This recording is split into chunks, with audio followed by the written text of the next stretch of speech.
Praise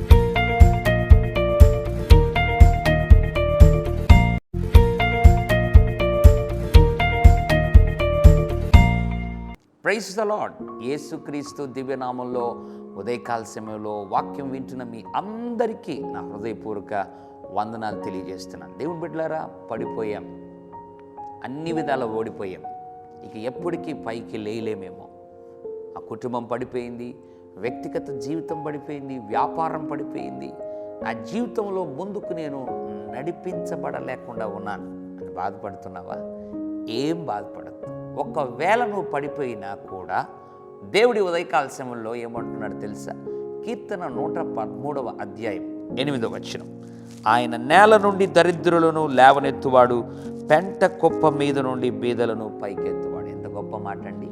మన దేవుడు నేల నుండి ధనవంతులను కాదు, దరిద్రులను లేవనెత్తుతాడు.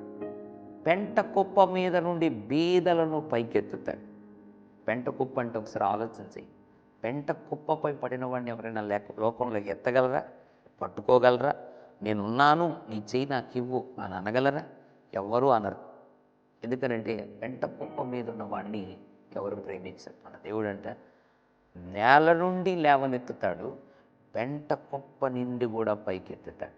ఉదయకాల సమయంలో నేను పేదవాడిని, నాకెవరు లేదు, అనాథని, నాకెవరు సహాయం చేయరు, నేను పడిపోయాను, లేనేమో అనుకుంటున్నావా?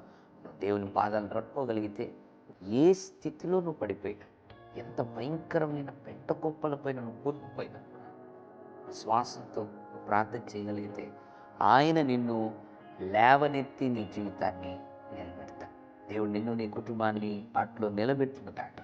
పరిశుద్ధ తండ్రి, ఎంతమంది అయితే ప్రభువా నేను పడిపోయాను, నన్ను లేవనెత్తండి అని ప్రార్థన చేస్తున్నాను, వాళ్ళందరినీ నువ్వు లేవనెత్తి నిలబెట్టి స్థిరపరచుమని, ఆశీర్వదించమని యేసు నామములో ప్రార్థిస్తున్నాం తండ్రి. ఆమేన్. God bless you.